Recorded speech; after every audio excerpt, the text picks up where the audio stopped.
En tout cas, les gars, c'est une bonne nouvelle parce que Nicolas Pepe vient de prolonger son contrat avec Villarreal. Mais bon, moi, je l'avais vu ça venir. Je savais que Nicolas Pepe allait prolonger son contrat avec Villarreal. Mais là, il a prolongé pour 3 saisons. Donc, son contrat avec Villarreal finit en juin 2028. Et ça, c'est vraiment une très belle chose parce qu'on rappelle que lorsqu'il est quitté, n'est-ce pas, en Turquie pour venir à Villarreal, moi, j'avais quelques petits doutes quand même. Parce que Villarreal évolue dans un championnat qui est la Liga, qui est un championnat assez compétitif. Il y a des grandes équipes, des grosses écuries qui évoluent de ce championnat, on le sait tous. Et Villarreal n'est pas une équipe à négliger. C'est pas une équipe qui joue le bas du tableau ni le milieu du tableau. C'est une équipe qui est habituée régulièrement à jouer le haut du tableau, même si ça ne gagne pas la Liga, des trophées importants. Mais c'est une équipe qui est très souvent dans le top 5 du classement final de la Liga. Donc au vu de ça, il y aurait vraiment de grosses attentes envers Nicolas Pepe.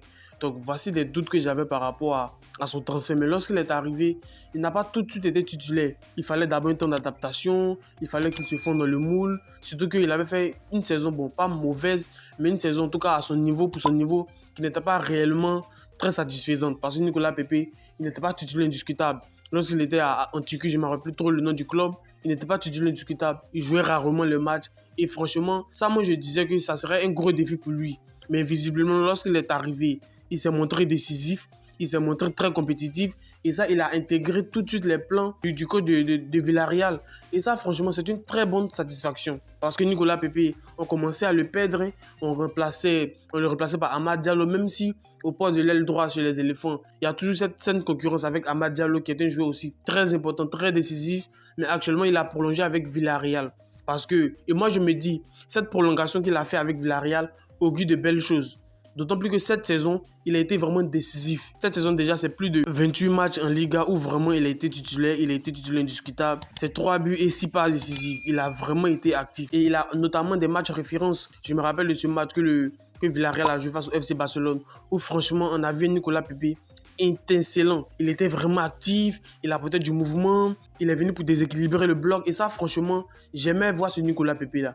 Et au fur et à mesure que les journées s'enchaînaient, il a monté crescendo. Et ça, franchement, j'aimerais féliciter le coach Marcelino qui lui a fait confiance. Parce que ce coach-là a vraiment compris que Nicolas Pepe était au creux de la vague. Lui qui brillait depuis pas mal de temps à Lille. Mais lorsqu'il est venu à Arsenal, ça s'est un peu débridé. Il est parti par la suite, il est parti en prêt et ensuite ils l'ont vendu. Donc Nicolas Pepe, il y avait de grosses attentes envers lui. Il y avait de grosses attentes. Et moi, je suis content qu'il a pu surmonter toutes ces attentes-là. Parce que Nicolas Pepe, on l'attendait de jouer au plus haut niveau. Et même avec les éléphants, ça se voit. Ça se voit que lorsqu'il vient avec les éléphants, il est percutant. Je me rappelle même, n'est-ce pas, de son match qu'il a livré, n'est-ce pas, face à la Gambie. Où franchement, il était très actif.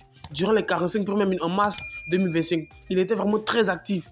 Il apportait du mouvement, du rythme, de la vivacité, du déséquilibre. Il était vraiment actif. Et ça, franchement, j'aimerais voir ce Nicolas Pepe-là encore les saisons prochaines avec Villarreal. Et ce qui est bien, c'est que Villarreal est qualifié pour jouer la Ligue des Champions la saison prochaine.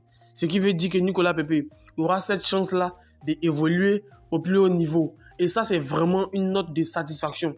Il y a aussi contribué. Il n'était pas un spectateur dans ce effectif de Villarreal. Il s'est montré décisif. Il a joué 28 matchs en Liga cette saison, ou du moins la saison qui s'est terminée, et 31 matchs toutes compétitions confondues. Ce qui fait un temps de jeu d'environ 1500 minutes par là.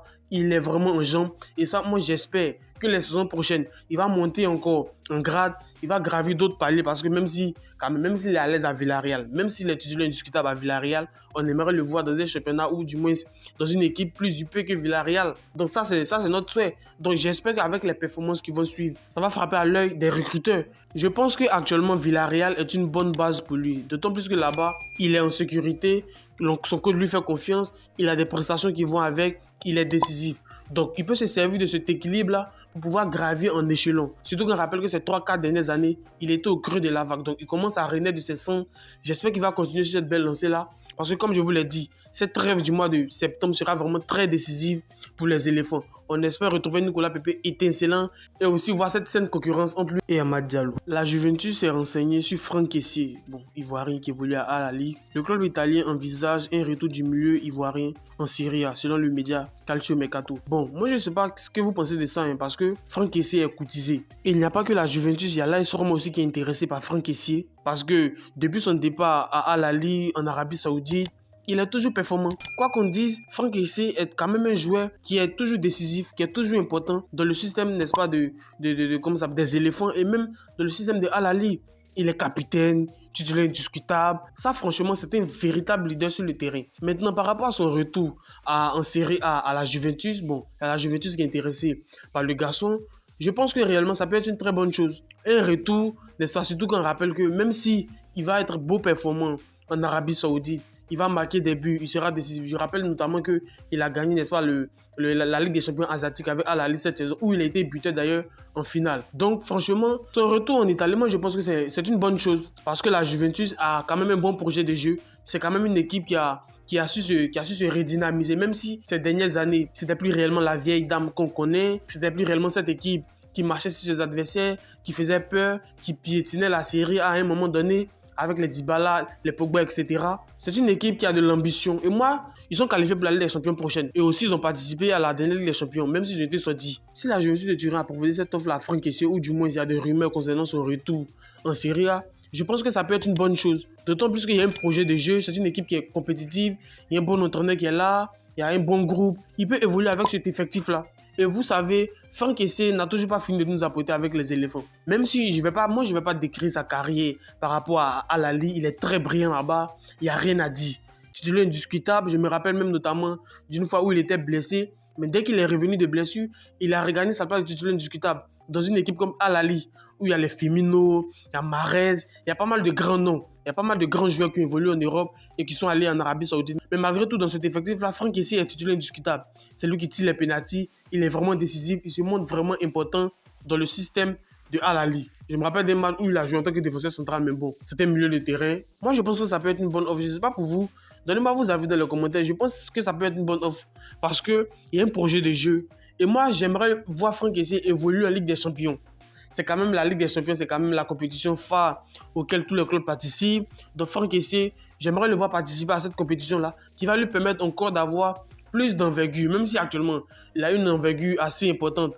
En Europe, on se rappelle tous de la saison 2021-2022 qu'il a sorti avec l'AC Milan, où il était vraiment très très décisif dans le sacre, n'est-ce pas, de l'AC Milan en 2022. On se rappelle tous de cette saison exceptionnelle-là.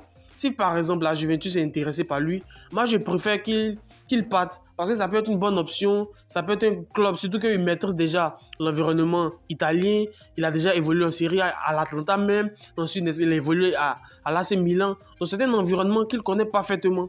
Et moi j'espère que lorsqu'il va aller là-bas, ses statistiques ne vont pas chuter. Bon, actuellement, il n'y a rien qu'officiel. C'est une rumeur. On espère que dans les jours à venir, cela va se dessiner.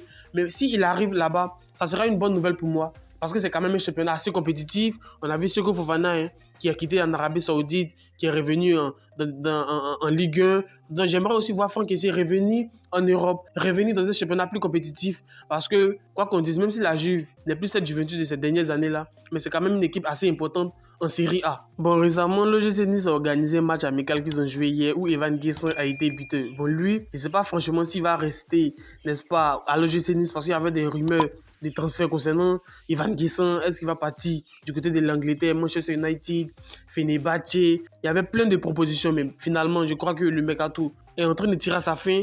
Ben, on ne sait jamais qu'est-ce qui peut se passer, mais en tout cas, il était buteur. Il était buteur, ce qui montre réellement qu'on peut compter sur lui. Il a toujours cette capacité-là à pouvoir être décisif et c'est une très belle chose. J'espère qu'il va continuer dans ce sens-là. Et j'espère aussi que l'OGC Nice va se qualifier pour les barrages de la Ligue des Champions. Va se qualifier pour la Ligue des Champions. Actuellement, ils doivent jouer des matchs pour se qualifier pour la Ligue des Champions parce que je crois qu'ils ont fini 4e en Ligue 1 cette saison. J'espère qu'il va pouvoir évoluer en Ligue des Champions, qui est la compétition phare. On ne cessera jamais de le dire.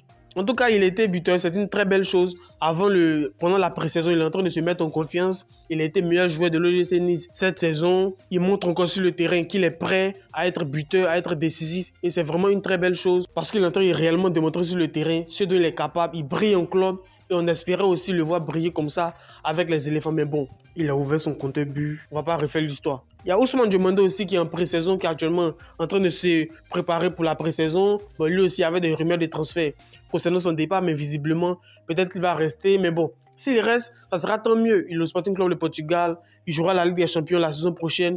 Il est dans un effectif où il est titulaire indiscutable, où il est vraiment très impactant dans le jeu de son équipe. Franchement, j'espère que ça va se poursuivre. Actuellement, Ils sont en pré-saison. Les deux ont été titulaires indiscutables. Ça, franchement, c'est une très bonne nouvelle. Et j'espère que la saison qui arrive, ils vont vraiment monter en puissance. Donc les gars, on va s'arrêter sur ça. Donnez-moi vos avis dans les commentaires. Dites-moi ce que vous en pensez.